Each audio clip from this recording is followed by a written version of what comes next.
Now, as more and more content continues to shift online, new business opportunities are being created. One company stepping into the digital space is iMinds, launched last September. It provides short-form 8-minute MP3 audio books on general knowledge topics. It's recently launched iMinds Juniors and Mind Tracks, which feature specific content for kids. Olivia Wood is the company's founder and managing director. She joins me now in the studio. A warm welcome to you. Not long off the blocks, as it were, back in September. Tell me about the genesis for the idea and how you've actually taken it from idea to inception. iMinds really came from the growing digital publishing market, which is predominantly being seen in the US, but certainly transferring to Australia. As you mentioned earlier, the launch of Amazon's Kindle DX internationally, the new tablet computers, which are slated to be announced at CES and over the next month, see the digital publishing space really expanding at a rapid rate.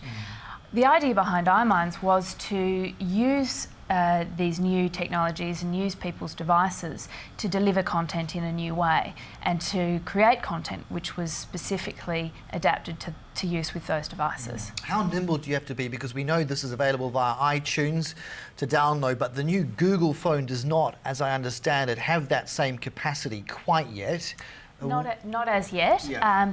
But the number of devices which this content can be used on, it's basically as varied as with music tracks. Anywhere that you can play a music track, you can use this content. It's short form content, so it's only 8 minutes long. These are based on general knowledge topics. In effect, it's an audio encyclopedia for the iPod generation. It's taking general knowledge content and packaging it in a way where we can use it with our devices and our lifestyle. What's going to give it street cred? Are you going to the best and brightest academics and saying, you give me your 8 minutes? How are you getting that knowledge base into the 8 minutes? Yeah, content development's been really important. The main part for us was not just in getting obviously factually correct information and obviously not user-generated content, which is what the internet's dominated by, but also presenting it in a way that people could engage with it and understand the progression of a story effectively.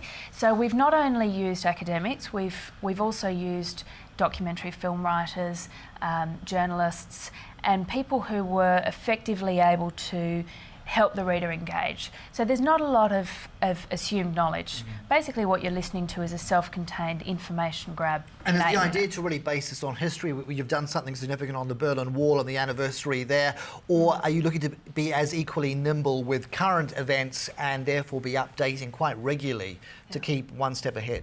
We have a very broad catalogue. We've got about 180 products in our catalogue currently across what are 12 main categories of knowledge. We have science topics, we have history obviously as you mentioned, through to pop culture, through to sports. And what about for kids as well? Because this is a range you're developing, but it's an interesting one because we think of it today, kids want the visual.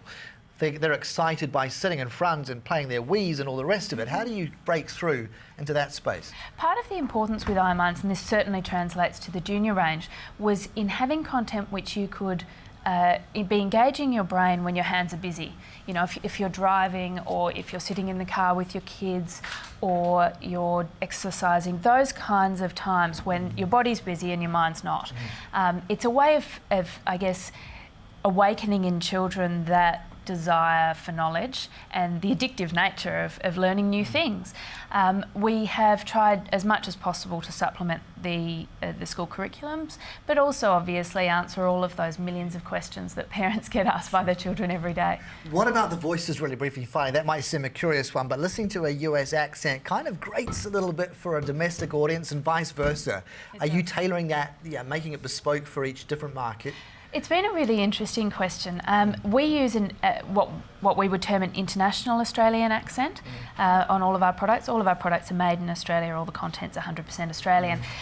We've received no negative feedback from either the US or the UK, and I think the huge advantage that we have in Australia is that there isn't that perception of I guess the Australian accent being grating on an international audience.